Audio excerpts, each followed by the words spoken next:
Bonjour à toutes, bonjour à tous. Alors j'espère que vous êtes en pleine forme. Alors je vous prie de m'excuser pour mon fond d'écran, j'ai un petit souci informatique. Alors nous démarrons aujourd'hui notre 17e Delville Academy. Alors Delville Management en quelques mots, donc cabinet de management de transition pure player, avec une présence à Paris, Lyon, Lille, Nantes, Toulouse, dernièrement Strasbourg et Munich. Nous avons un club de dirigeants, le club Delville, avec des cadres qui viennent partager leurs expertises auprès de notre écosystème à travers donc la Delville Academy.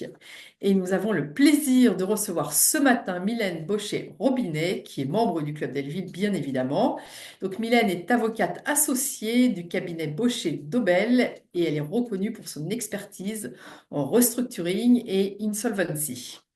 Elle va nous parler aujourd'hui des différents modes d'acquisition d'entreprises en difficulté et les outils juridiques pour sécuriser ces opérations, distress M&A, pré-accession, reprise à la barre, reprise interne, loan to own, etc. Pendant cette intervention, je vous propose de poser vos questions dans la partie Q&A en bas de votre écran.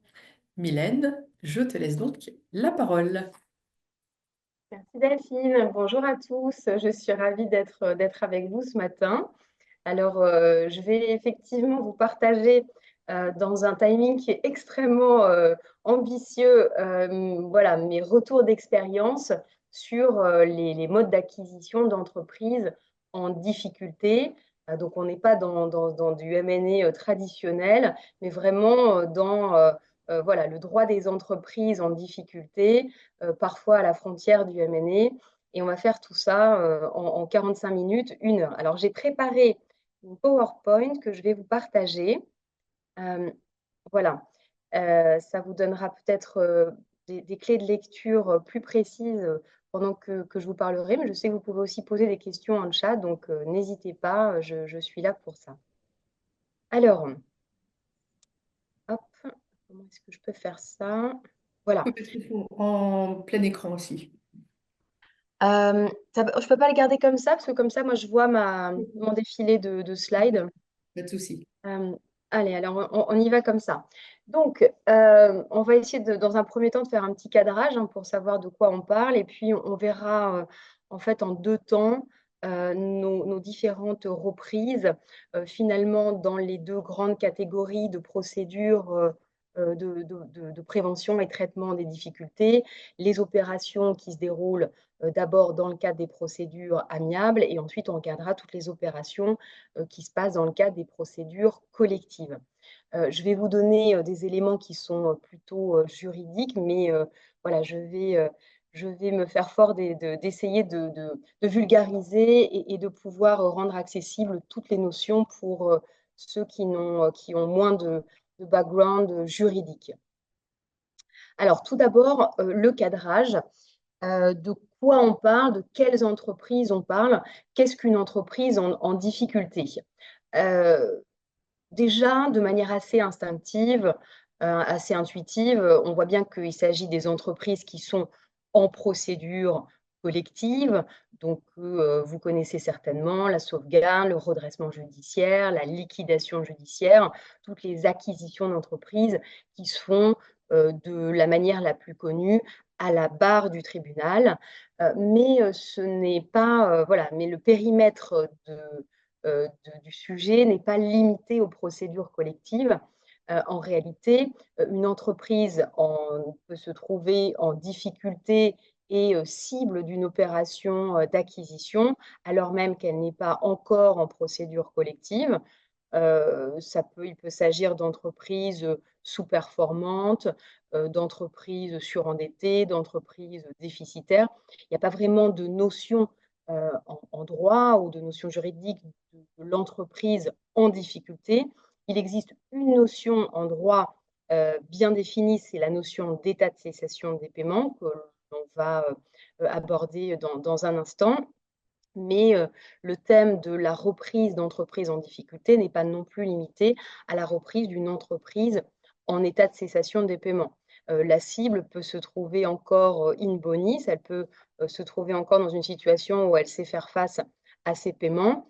Néanmoins, qu'est-ce qui va caractériser cette entreprise, il va s'agir d'une entreprise qui en réalité va avoir besoin de faire l'objet de mesures de restructuration ou de mesures de pérennisation, de mesures de financement pour redresser son activité ou pérenniser son activité et éviter une défaillance dans l'avenir. Ce sont des entreprises qui vont devoir faire l'objet d'un plan de restructuration, d'un plan de financement mis en œuvre par le repreneur.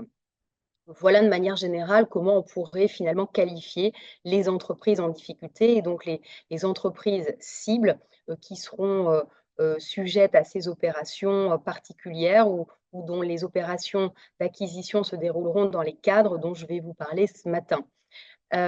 Ce sont des entreprises qui peuvent faire l'objet d'une défaillance ultérieure si aucune mesure n'est prise. Cette défaillance ultérieure interviendrait sous l'égide du repreneur. Néanmoins, ce risque de défaillance n'est pas un risque qui incombe au seul repreneur, c'est un risque finalement qui est aussi partagé avec le cédant. Pourquoi? Parce que il n'est pas impossible qu'une fois que la cible est défaillie et se trouve en procédure collective, un tribunal, un mandataire refasse l'histoire et voit que le cédant a cédé sa filiale ou ses actifs d'une manière légère, fautive, blâmable, pour s'en débarrasser. Et les actions en responsabilité peuvent remonter alors jusqu'au cédant. Étant précisé que ce qui sera regardé très attentivement, c'est bien évidemment les conditions de l'opération de cession. Donc, pour éviter ce type de risque, notamment, mais ce n'est pas le seul intérêt de ces procédures, on va définir et mettre en œuvre ces opérations de cession également dans le cadre de procédures de prévention, les procédures de mandat ad hoc et de conciliation. Si on le peut, et à défaut, la cession pourrait glisser dans le cadre d'une procédure collective. Alors, voilà un peu un tableau général du cadre, hein, des différentes procédures de prévention et de traitement des difficultés dans lesquelles vont être négociées et mises en œuvre ces opérations d'acquisition d'entreprise. Alors, pour vous redonner le cadre, nous avons d'une part les procédures amiables, procédures de mandat ad hoc et procédures de conciliation, qui sont des procédures strictement confidentielles, néanmoins qui sont des procédures qui se passent dans une certaine mesure sous l'égide du tribunal ou plus précisément du président du tribunal, mais de manière extrêmement souple. Et c'est dans ce cadre notamment que pourront être mises en œuvre un certain nombre d'opérations d'acquisition d'entreprises en droit commun, des opérations de M&A classiques, néanmoins portant sur des entreprises en difficulté. On a l'habitude de désigner ces opérations comme étant des opérations de distressed M&A.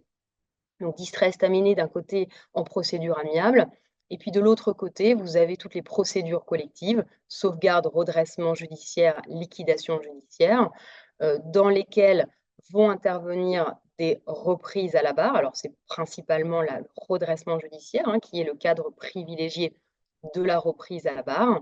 Et puis, vous avez encore des opérations qu'on appelle les prépaccessions, dont on va parler ce matin. Et finalement, ici, on est sur une utilisation combinée des deux cadres de procédure, un démarrage dans la procédure amiable et puis une finalisation dans le cadre de la procédure collective. Donc, voilà nos différentes opérations, distressed M&A, reprise à la barre et prépaccession que l'on va regarder ce matin, insérés dans leur cadre d'implémentation. Alors, on est dans l'introduction, le cadrage. Quelques mots quand même sur ces procédures.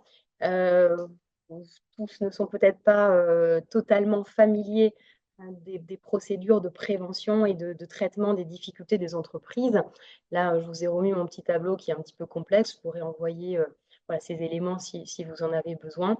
En fait, de manière générale, qu'est-ce qu'on voit? On voit qu'on a une multitude de procédures qui sont disponibles, qui sont à la disposition du management pour traiter les difficultés de l'entreprise. On en a plus que ça, en fait, dans le droit français, on en a 7, toutes ne sont pas représentées. Mais vous voyez quand même que on a une palette assez garnie. On parle souvent de la boîte à outils des procédures collectives et à chaque situation, finalement, enfin, pour chaque situation, on a dans la boîte à outils une procédure qui va répondre de la manière la plus fine, la plus précise possible à la situation et donner des outils de réponse. Donc là, vous voyez toujours en fait dans ce tableau cette catégorisation, cette summa divisio des procédures entre d'un côté les procédures amiables, mandat ad hoc et conciliation, et de l'autre côté les procédures collectives. Cette frontière que j'ai délimitée par un trait bleu, il ne faut pas se méprendre. Ce n'est pas l'état de cessation des paiements de l'entreprise, de la société. C'est souvent un écueil, une erreur que l'on peut faire communément de croire que les procédures amiables sont des procédures qui sont réservées à l'entreprise qui n'est pas en état de cessation des paiements, alors que les procédures collectives sont, elles, faites pour l'entreprise qui est en état de cessation des paiements. La réalité, elle est différente. Euh, L'état de cessation des paiements joue un rôle important dans la sélection de chacune de ces procédures, mais elle n'est pas la frontière entre nos procédures amiables et nos procédures collectives. Vous avez ici un schéma qui démontre bien en fait la distinction des différentes procédures par rapport à l'état de cessation des paiements. Dans les procédures de prévention, vous avez une procédure mandat ad hoc qui, a priori, est réservée à l'entreprise qui est solvable, qui n'est pas en état de cessation des paiements, c'est le mandat ad hoc. Mais pour autant, quand bien même vous seriez en état de cessation des paiements, depuis moins de 45 jours, vous pourriez quand même avoir à disposition, avoir la possibilité de traiter vos difficultés à travers une procédure de conciliation, à travers une procédure amiable. Et finalement, c'est la même chose pour les procédures collectives, puisque cette fameuse procédure de sauvegarde qui a été introduite en 2005 dans le paysage législatif est une procédure qui est strictement réservée à l'entreprise qui n'est pas en état de cessation des paiements. Donc une grande possibilité aussi de restructuration, de gel pour les entreprises qui sont encore in bonis.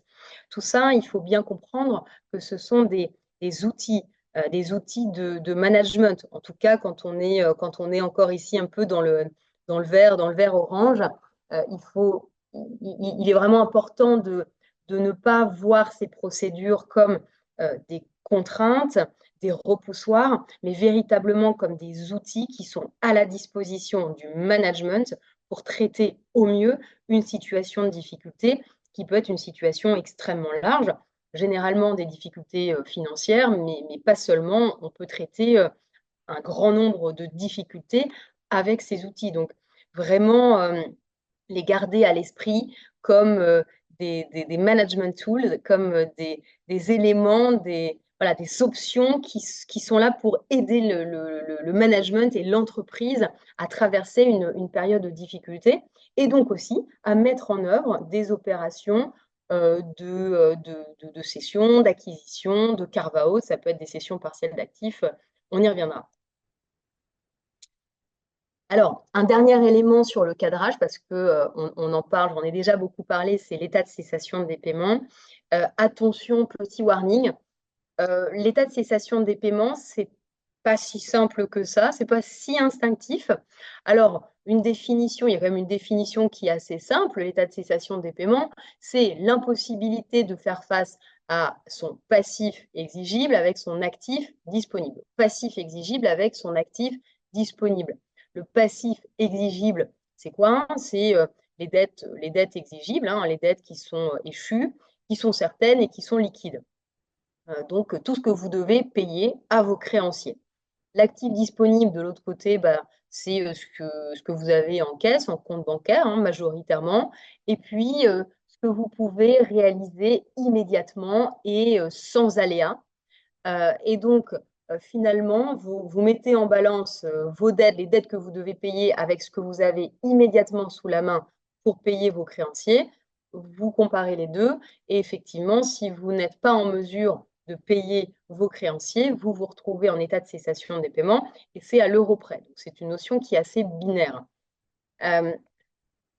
C'est une notion de trésorerie uniquement, ne pas la confondre avec une situation bilancielle, une situation irrémédiablement compromise. L'état de cessation des paiements, c'est une notion de trésorerie. Néanmoins, je vous le disais, c'est pas forcément une notion ultra instinctive.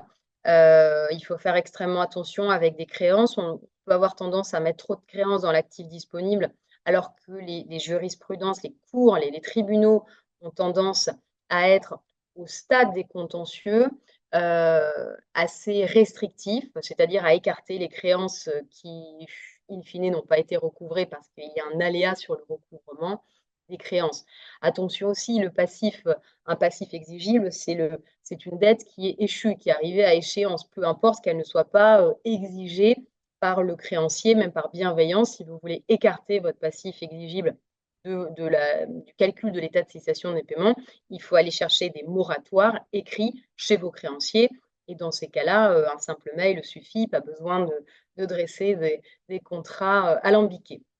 Donc voilà cet état de cessation des paiements qui vous donne quand même un petit peu le guideline pour savoir l'état de l'entreprise, parce que même si ce n'est pas la summa divisio, c'est une notion qui oriente le choix de l'entreprise vers les procédures, voire qui le contraint, puisque le principe fondateur, on va dire, le principe clé central du droit des entreprises en difficulté, c'est que l'entreprise en état de cessation des paiements ou la société, le débiteur en état de cessation des paiements, a 45 jours pour se tourner vers le tribunal et solliciter soit une procédure collective, soit une procédure de prévention parmi les procédures qui leur sont possibles.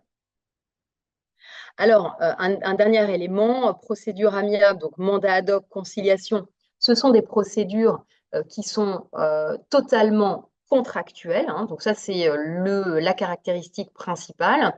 Les règles sont celles de la vie quotidienne.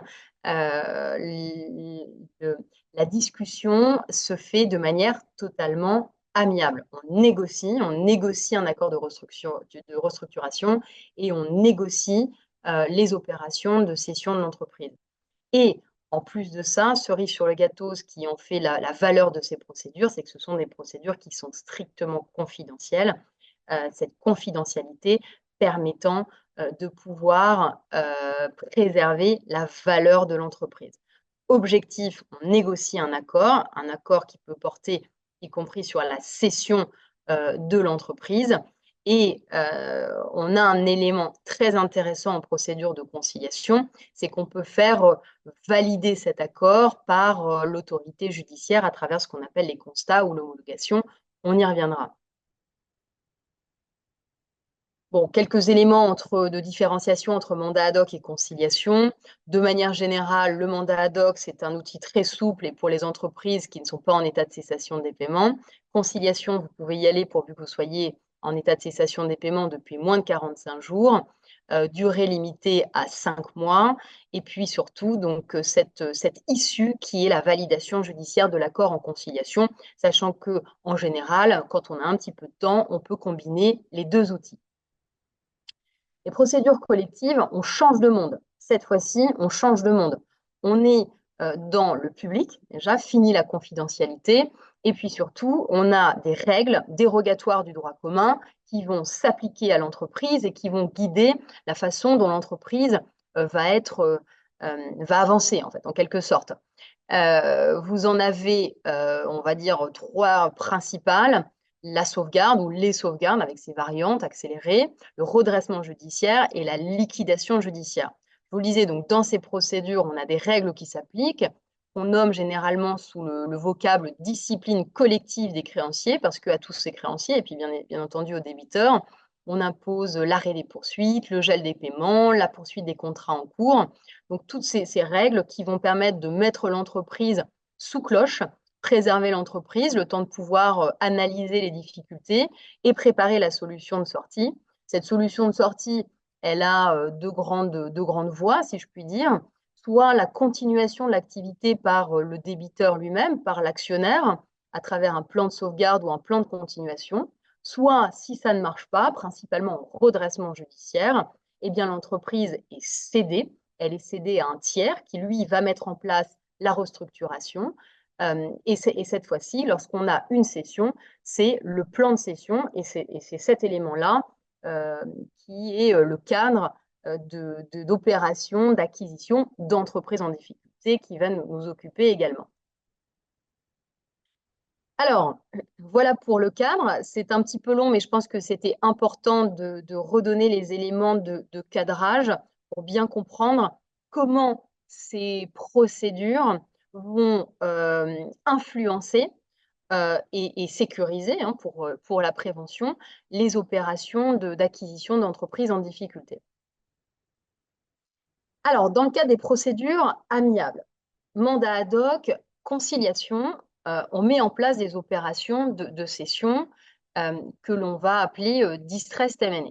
Alors déjà, ce qu'il faut savoir, c'est que ici, c'est véritablement le droit commun de l'achat-revente d'entreprise qui va s'appliquer. On n'est pas du tout dans les règles de la procédure collective, règles totalement dérogatoires. On est dans le droit commun, donc dans le M&A classique. On va faire des cessions de titres, des cessions d'actifs, des cessions de fonds de commerce. Mais cette cession de droit commun, elle va avoir quelques éléments, une saveur un peu particulière.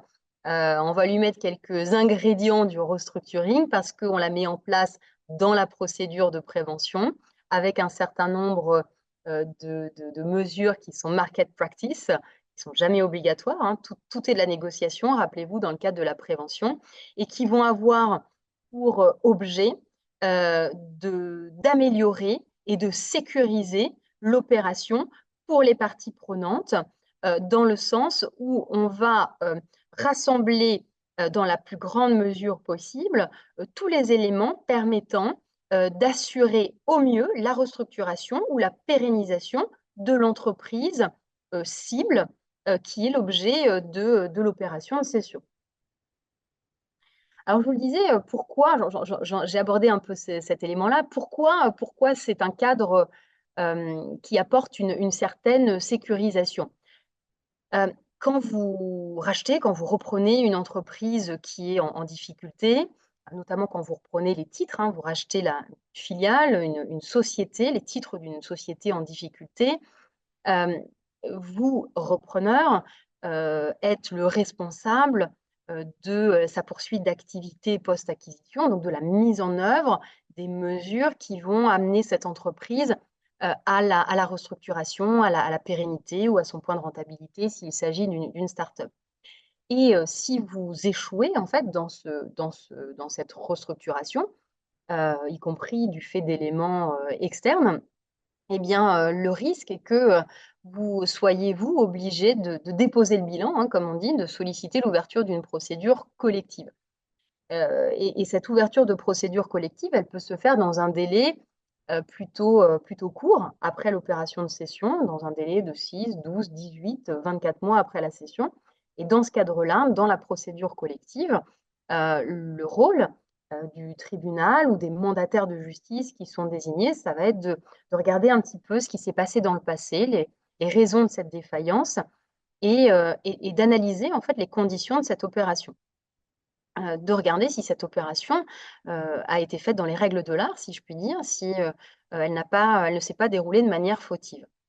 On a eu, alors c'est surtout il y a un certain nombre d'années, il y a une dizaine d'années, je pense, une quinzaine d'années, un certain nombre d'opérations d'achat d'entreprises en difficulté à des prix négatifs ou à 1 euro par des sociétés qui n'avaient en réalité pas la capacité financière, opérationnelle de restructurer, qui ont redéposé le bilan assez rapidement par la suite. Alors, de toute bonne foi ou après avoir mis en œuvre des opérations plus discutables où elles ont fait remonter les actifs et les liquidités avant de déposer. Et évidemment, les choses ne se sont pas bien passées dans le cadre de la procédure collective sur ces dernières hypothèses.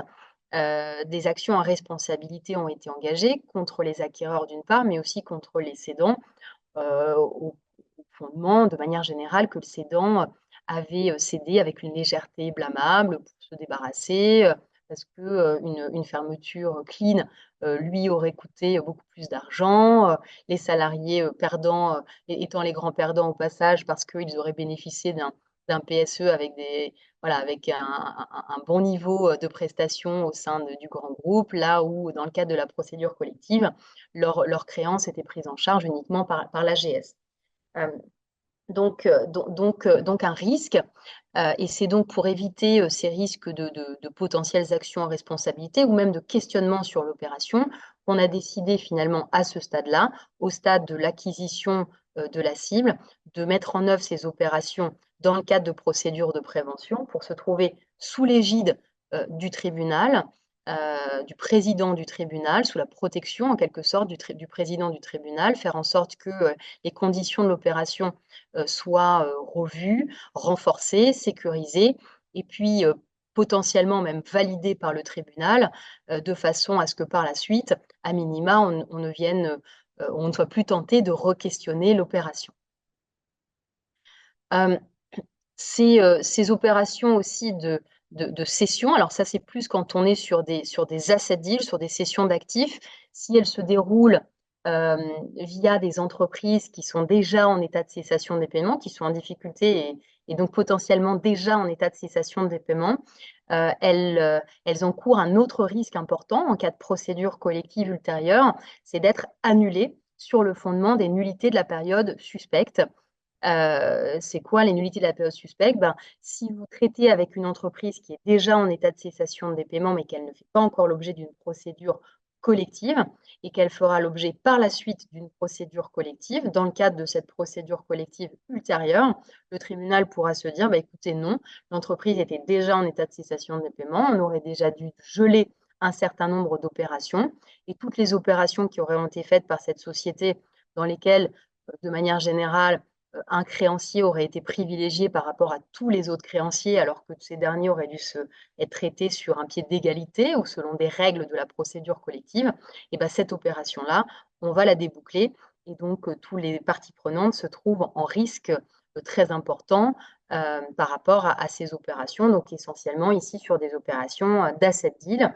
On va donc aller chercher les procédures de prévention parce que la prévention nous offre des protections contre le risque de nullité de la période suspecte. Alors, mandat ad hoc conciliation, voilà, des cadres protecteurs. Pourquoi ça nous offre une protection? Parce que ces procédures consistent de manière très schématique à faire désigner un professionnel des restructurations d'entreprise, un tiers indépendant, généralement c'est un administrateur judiciaire, potentiellement un mandataire judiciaire, par le président du tribunal pour nous assister dans le cadre de la recherche de repreneurs, la négociation du deal et la mise en œuvre de cette opération. Avec, in fine, je vous le disais, la possibilité de faire valider l'accord par le tribunal. Ce tiers indépendant, déjà c'est un professionnel des restructurations d'entreprise. Il va avoir finalement la capacité à aller chercher des efforts complémentaires pour sécuriser l'opération. On va augmenter les efforts, on va augmenter le cash apporté ou les engagements de financement apportés par le repreneur, on va augmenter les engagements de financement du cessionnaire à travers des injections d'equity pré-closing généralement. Donc on va sécuriser de manière intrinsèque, inhérente l'opération en y mettant vraiment tous les éléments pour s'assurer que la restructuration post-cession pourra bien être mise en œuvre, qu'on aura bien tous les éléments, tous les ingrédients pour mettre en place cette opération. Et puis, on a une sécurisation qui est un petit peu voilà, l'élément complémentaire juridique, qui est que comme cette opération se négocie avec un tiers indépendant désigné par le tribunal, sous l'égide du tribunal, si jamais même ça venait à se passer mal par la suite, c'est-à-dire que pour une raison ou Y, malgré tout ce qu'on a fait, la restructuration échoue ou les besoins de financement sont bien supérieurs à ce qu'on avait pu raisonnablement analyser dans le cadre de l'opération, il est beaucoup plus où il est beaucoup moins probable que le tribunal de la procédure collective re-questionne l'opération par la suite. Pourquoi? Alors, c'est pas toujours le cas, mais en toute hypothèse, la simple raison est que le tribunal de la procédure collective est en matière de compétences le même tribunal qui était là en amont pour regarder l'opération et éventuellement la valider. Donc ça vous donne en fait l'idée de la façon dont on arrive à sécuriser intrinsèquement et extrinsèquement ces opérations. Avec un autre élément complémentaire, d'ailleurs, dont je n'ai pas parlé, c'est que le business plan, la revue du business plan, des prévisionnels de trésorerie et des besoins de financement qui sont faits et qui sont centraux dans ces opérations peuvent être généralement, c'est quand même une bonne market practice, good market practice de le faire, sont revus par des experts indépendants à travers ce qu'on appelle un IBR.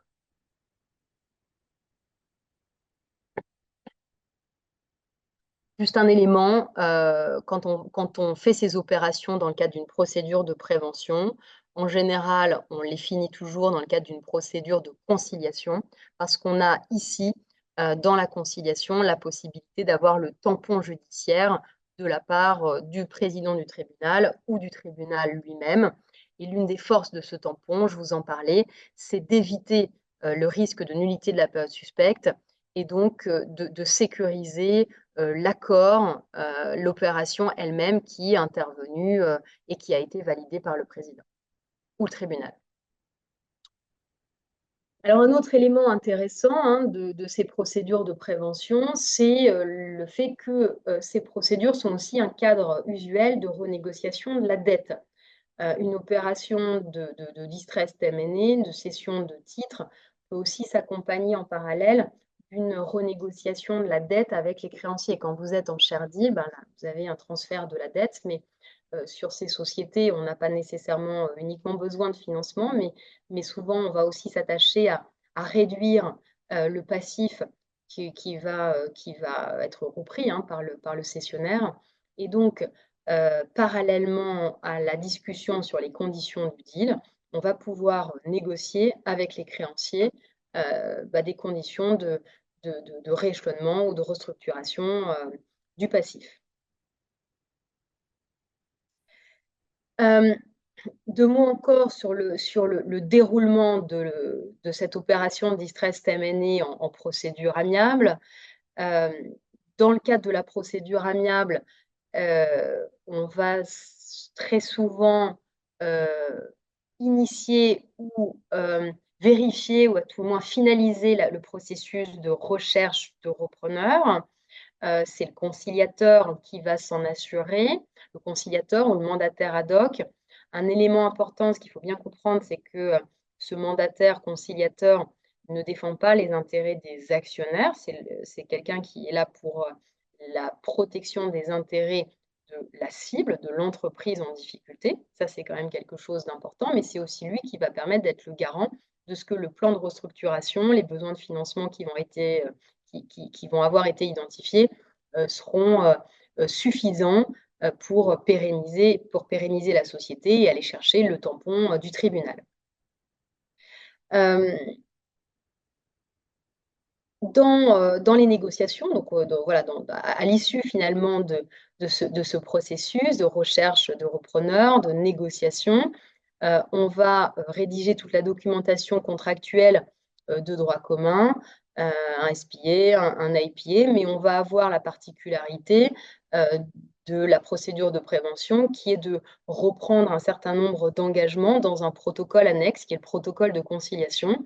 Et de manière schématique, dans ce protocole de conciliation, on va y mettre tous les ingrédients qui sont relatifs à la sécurisation, de la restructuration ou de la pérennisation de la cible.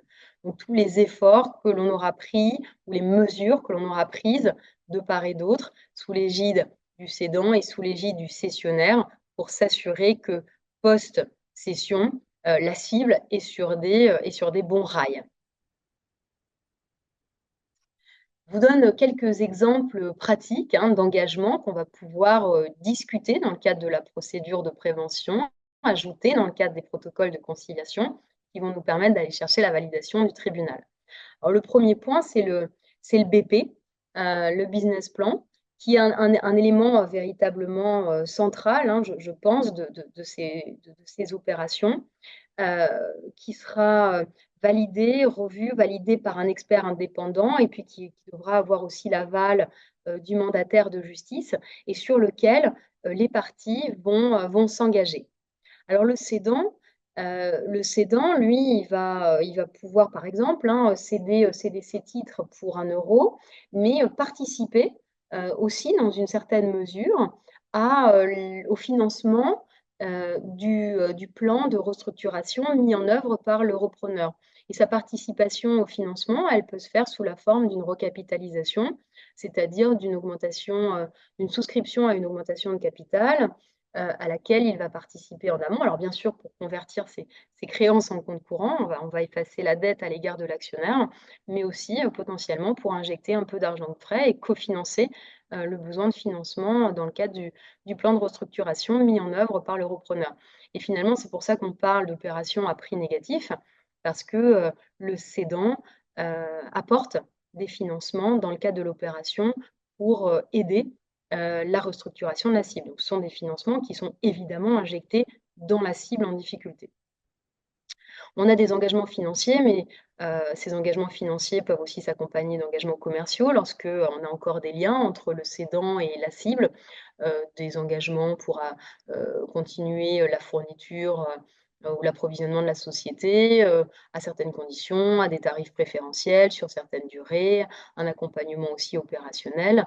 Donc voilà, toute une série d'engagements qui sont pris par le cédant pour assurer la bonne route, on va dire, de la société post-closing.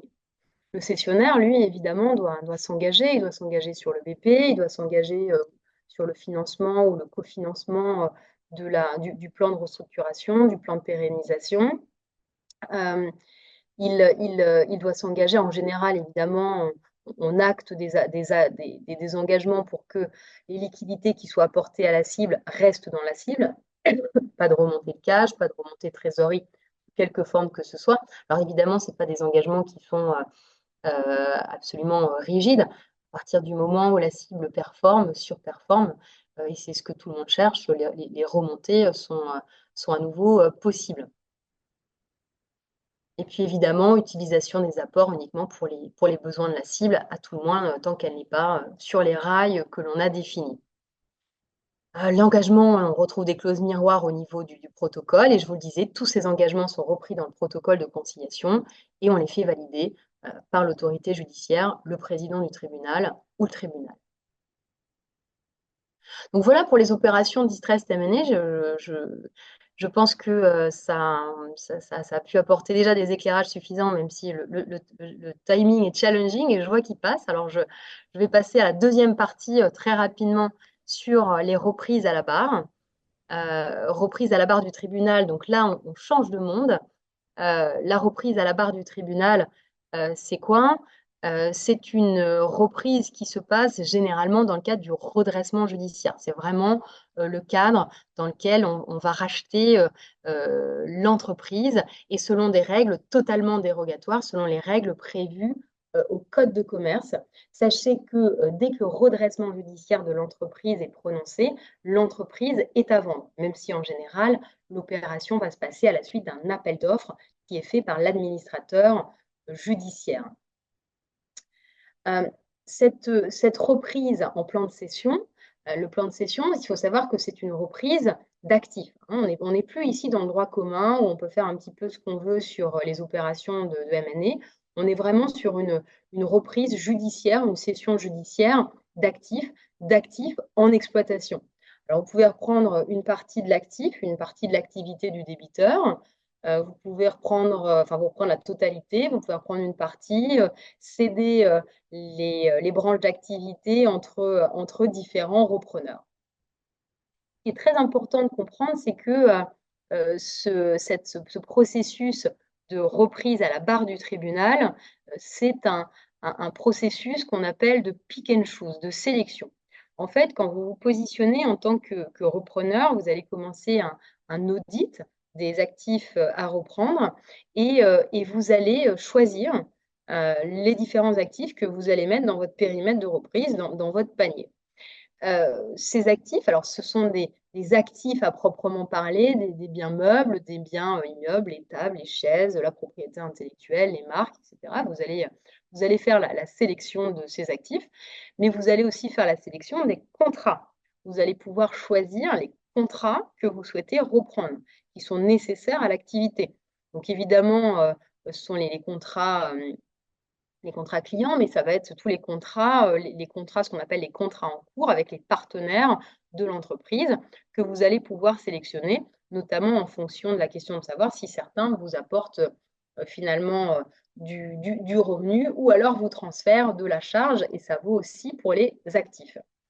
Et parmi les contrats, il y a aussi une catégorie assez spécifique, ce sont les contrats de travail.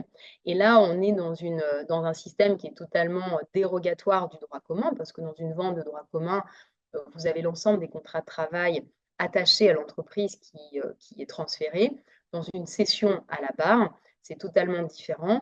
Le repreneur sélectionne, taille sur mesure, le périmètre social de la reprise en fonction de ses besoins, des capacités, des besoins de restructuration et des capacités du véhicule de reprise par rapport au business plan qu'il aura établi. Les salariés qui ne seront pas repris par le repreneur sont licenciés par le cédant et donc avec des coûts qui sont pris en charge par le cédant. Donc c'est vraiment un élément extrêmement favorable pour un repreneur, pour faciliter la reprise, pour tailler un périmètre de reprise totalement sur mesure.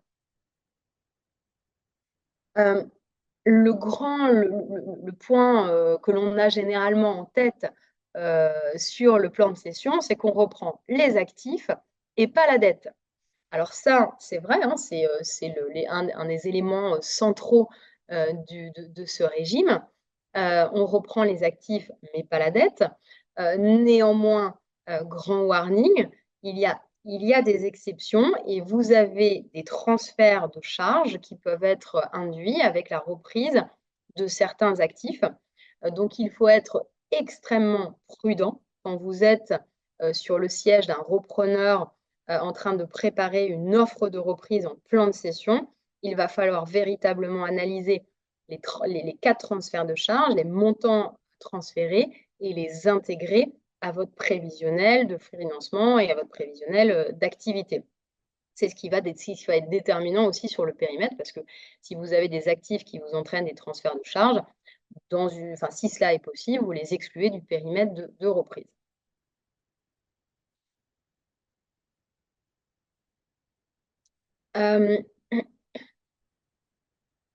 Un élément important quand même, alors pour faire une offre de reprise, il faut être informé des opportunités de cession. Je vous le disais, l'entreprise est à vendre dès le redressement judiciaire, pas en sauvegarde. En sauvegarde, ce n'est pas la même chose. Mais dès le redressement judiciaire, l'entreprise est à vendre. Vous pouvez faire une offre de reprise. Généralement, ça se fait quand même à la suite d'un appel d'offres que l'on retrouve. Alors moi, je vais les voir dans les échos. Dans les échos du week-end, vous avez tous les appels d'offres. Vous avez pas mal de sites aussi spécialisés ou gratuits sur lesquels vous les retrouvez. Et attention, ça va vite. Vous avez des dates limites pour déposer vos offres qui peuvent être entre 2 mois ou 1 mois à 2 mois. Donc, ça va très, très vite pour faire votre offre. Il faut être sur le qui-vive. Si vous avez des concurrents qui vous intéressent, vous pouvez poser des veilles BODAC et qui vous informent de l'ouverture des procédures collectives, qui vous permet de vous mettre sur le pied de guerre pour être attentif aux appels d'offres éventuels. Un élément extrêmement important, c'est qu'une fois que vous déposez votre offre, cette offre, elle est irrévocable et intangible. Irrévocable, vous ne pouvez pas la retirer, et intangible, vous ne pouvez pas la modifier à la baisse. Donc, grand warning, un processus de reprise d'entreprise à la barre, c'est un processus qui doit véritablement se préparer avec précaution et des professionnels de ce type de procédure. Je vais passer rapidement ces éléments. On pourrait en parler pendant très longtemps de la reprise à la barre. Voilà, D'ailleurs, je me permets de le dire tout de suite, j'ai des formations sur le site de BPI France Université qui sont totalement gratuites, que vous pouvez voir si vous voulez aller dans le détail des formations sur la reprise à la barre. Mais un mot sur le pré-pack session, parce que ça, c'est une des modalités, je pense, qui va revenir un peu sur le devant de la scène parce qu'on a des réformes dans le pipeline européen sur le pré-pack session. Et je pense que c'est un outil qui est extrêmement intéressant euh, pour, euh, pour faire des reprises d'entreprises en difficulté. Euh, le prépack session, en fait, c'est un outil qui va combiner les deux types de procédures, les deux cadres de procédures. Euh, ce prépack session, c'est une combinaison de mandat ad hoc conciliation avec la procédure collective. Vous l'avez bien senti, enfin, je l'ai expliqué dans la procédure collective, on a des sessions sans dette, donc des sessions qui sont souvent à des prix beaucoup plus décotés que ce que vous pouvez avoir dans une procédure de conciliation ou lorsque vous avez des passifs qui sont de toute façon insoutenables. Mais ce sont aussi des sessions qui interviennent dans des cadres où la valeur de l'entreprise a été dégradée. L'ouverture de la procédure collective, elle a un impact négatif immédiat sur la valeur de l'entreprise parce que la clientèle peut partir, les fournisseurs sont tentés de partir, les salariés sont aussi tentés de partir. Donc, une acquisition qui se fait de manière dégradée dans ces conditions. Le pré-accession, il va vous permettre de préparer l'opération dans le cadre d'une procédure confidentielle, donc en préservant la valeur de l'entreprise. Et pour autant, on va aller chercher un régime de cession dérogatoire, donc les asset sales debt-free, hein, une cession d'actifs sans la dette, parce qu'on va mettre en œuvre l'opération dans le cadre de la procédure collective ultérieure. Donc, in fine, c'est un mécanisme qui est extrêmement puissant, qui combine les atouts des procédures de prévention et des procédures collectives. Dans la pratique, ces procédures sont quand même encore peu utilisées. Le régime n'est pas tout à fait optimal, euh, ce qui fait qu'on on peut commencer à préparer des prépack-sessions, des procédures dans le cadre de mandats ad hoc, conciliation, et puis finalement, on va dériver sur une procédure collective où on va relancer un appel d'offres, une remise en concurrence, ce qui n'est ce qui n'est pas du tout l'effet.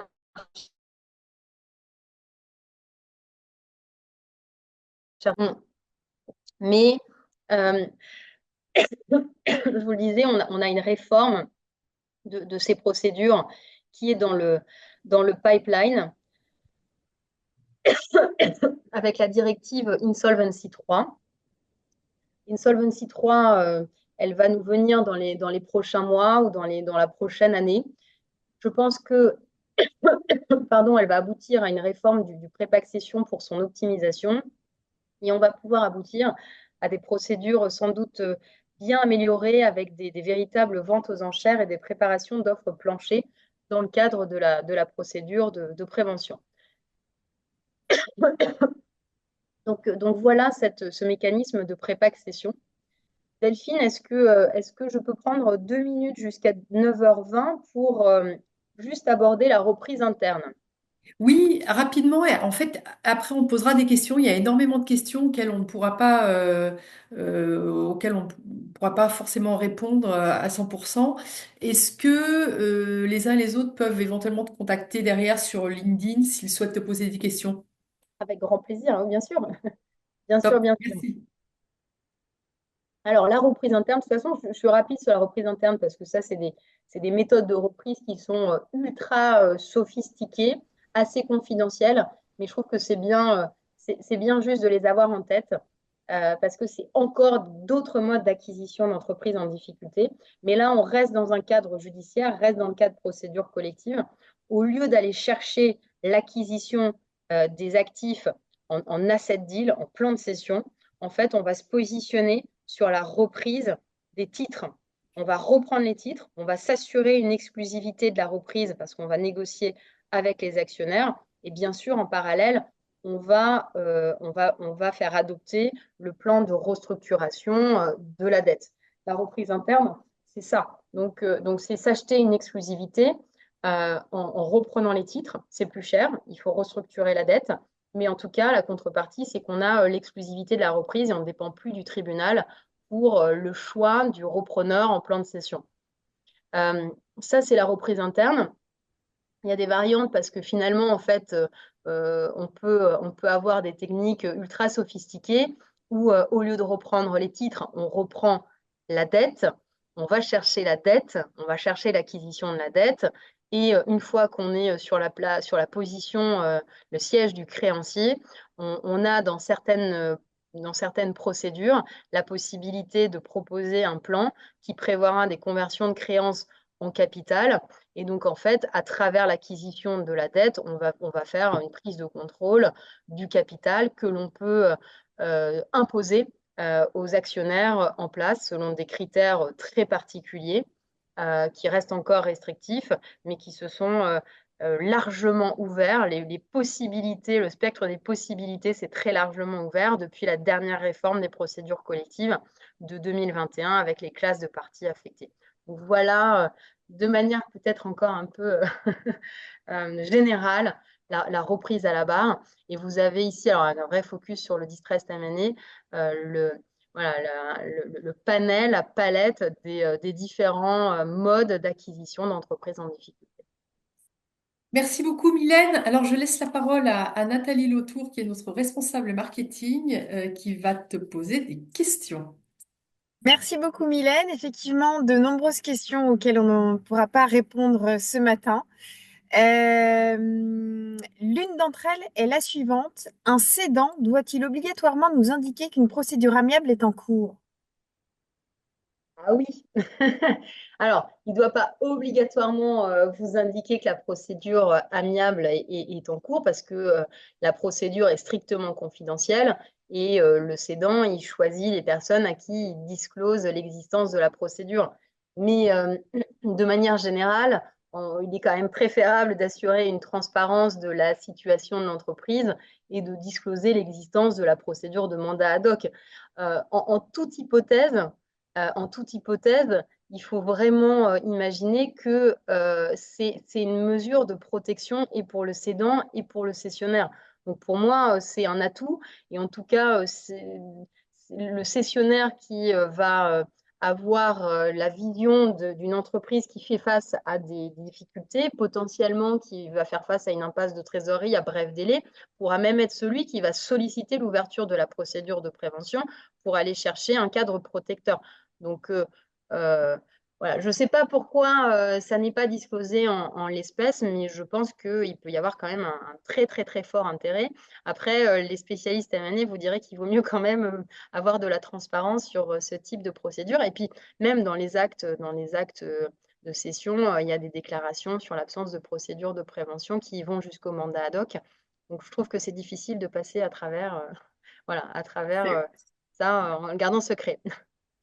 Merci beaucoup, Mylène. Autre question. Peut-on demander un report de la date butoir de la remise de l'offre afin de mieux préparer son offre? Et si oui, quelle est la durée du report possible?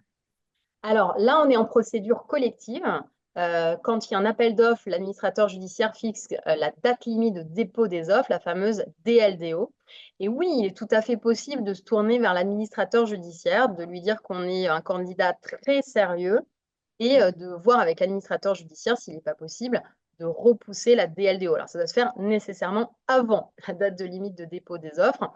L'administrateur judiciaire pourrait le faire si effectivement c'est un candidat ultra sérieux, s'il n'a déjà pas grand-chose sous le, voilà, sous le coude, pour bien sûr permettre à un bon candidat de rentrer dans la danse. Mais attention, l'administrateur judiciaire, il ne fait pas ce qu'il veut parce qu'il est contraint par un calendrier qui est déterminé par la trésorerie, par le cash. Et souvent, la trésorerie, elle est très serrée. Donc, le temps, il peut ne pas l'avoir. Il peut ne pas être en mesure d'offrir plus de temps sur le calendrier de reprise en plan de session. D'accord. Autre question. Est-il possible, dans le cadre de ces procédures distressed, de demander l'octroi de garantie de la part du cédant ou d'un membre de son groupe? Ah oui, oui, on peut demander On peut demander des garanties du cédant. On peut demander, déjà dans une procédure de distress M&A, vous pouvez avoir des garanties de passifs. Enfin, vous êtes vraiment en droit commun. Des tiers peuvent également apporter des garanties.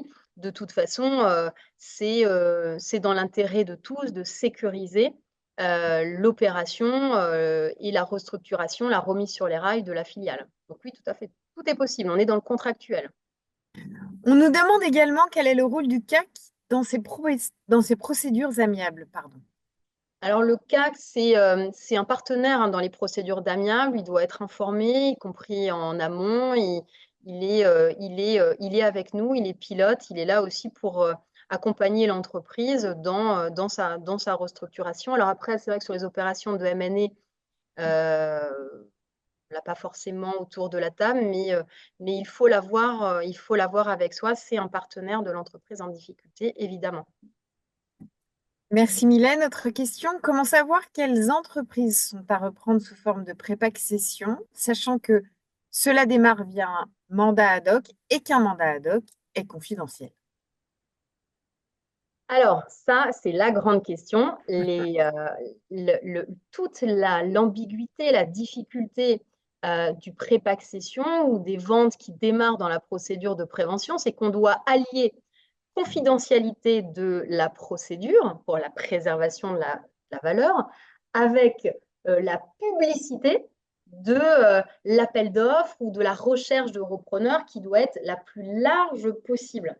Donc, c'est un mécanisme c'est deux mécanismes qui sont opposés, qui sont en tension, mais on doit le faire. On doit le faire sur un pré-pack session. La publicité, le caractère suffisamment large de votre recherche de repreneurs, d'appel d'offres, c'est quand même ce qui va déterminer dans une grande mesure l'accord du tribunal pour ne pas effectuer de nouvelles appels d'offres à l'ouverture de la procédure collective subséquente. Donc, il faut faire cette recherche de repreneurs. Si vous n'êtes pas sur des entreprises qui peuvent supporter financièrement le coût d'une banque d'affaires ou d'un tiers pour assurer de manière professionnelle la recherche de repreneurs, eh bien, cette recherche, elle se fait à travers un appel d'offres. Ça peut être le même type de petites annonces que j'ai montrées, mais qui sont anonymisées.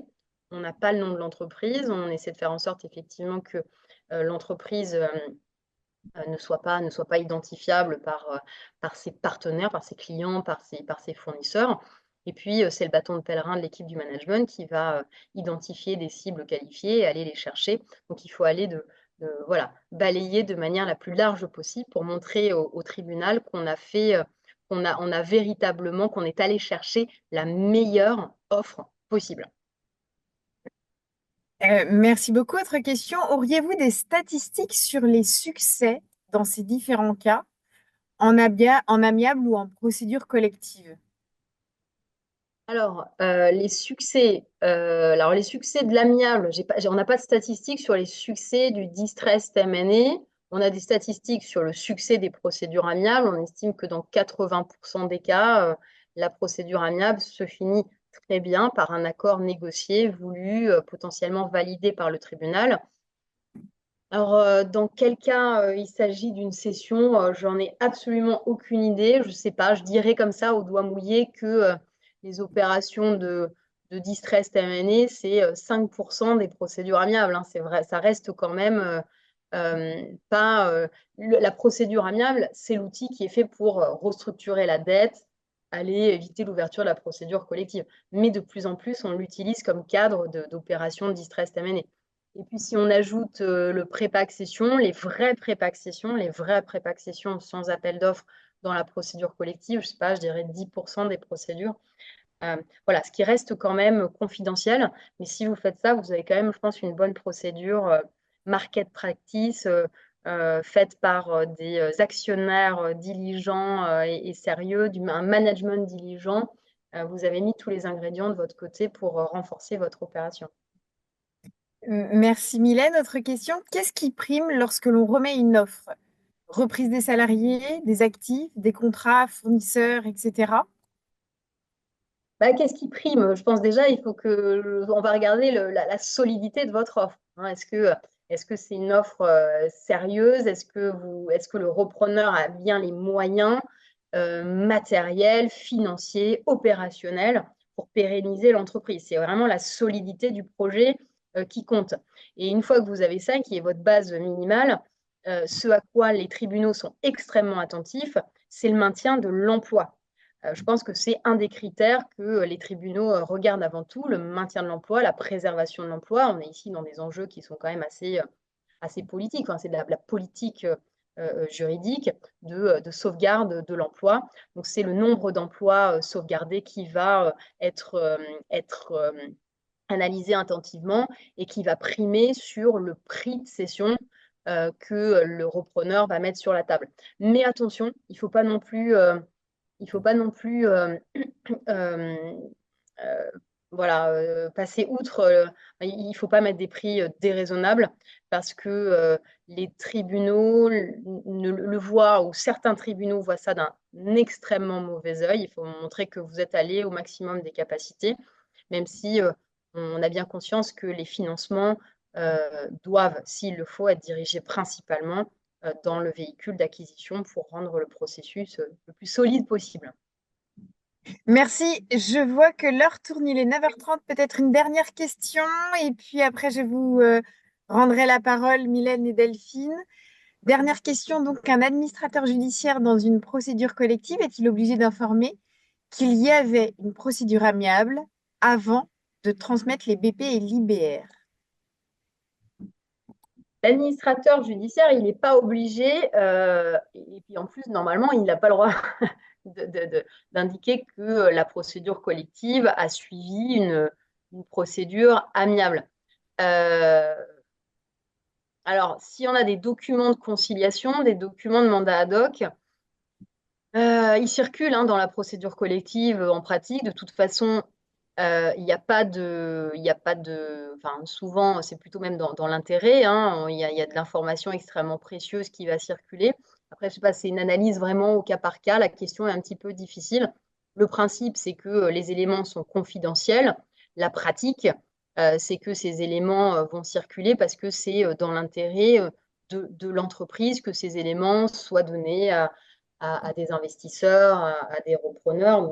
Mais dans ces cas-là, si déjà il y a eu une prévention, s'il y a eu un IBR, et si on a des éléments qui doivent rester confidentiels, il suffit de refaire le rapport, de le réadapter un petit peu pour les repreneurs et mettre ça en data room. Alors, je me permets de poser une dernière question qui me semble être intéressante pour l'ensemble de l'auditoire et l'écosystème de Delvin Management. Dans ces cas d'extrême urgence, avez-vous l'implication de manager de transition? Ah, bah ça, c'est la bonne question pour finir. Voilà. Oui, oui, oui, oui.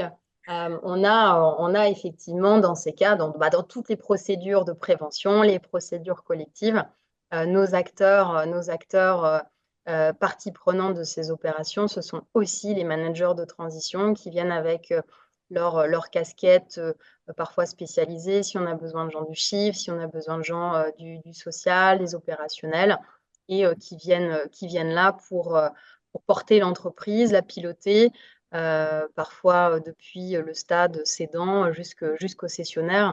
Mais oui, oui, et c'est aussi une manière de professionnaliser l'opération, de rassurer un tribunal, parce qu'on sait que l'entreprise est entre de bonnes mains et que les actionnaires ou le management a pris les mesures qui s'imposaient pour donner tous les atouts, pour donner tout ce qu'il fallait, tous les ingrédients à la restructuration, au succès de l'opération et de la restructuration de l'entreprise.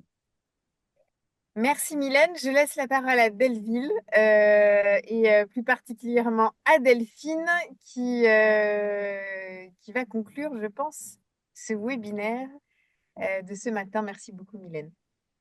Alors, merci Nathalie. Alors, merci beaucoup Mylène pour ton intervention tout à fait passionnante, impactante et très pédagogique.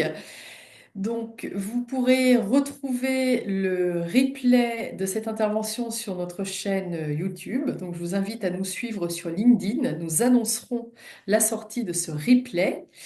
Donc, merci infiniment de nous avoir suivis et je vous donne rendez-vous maintenant le 16 janvier pour une 18e Delville Academy En attendant, je vous souhaite de très belles fêtes et je vous dis donc à l'année prochaine.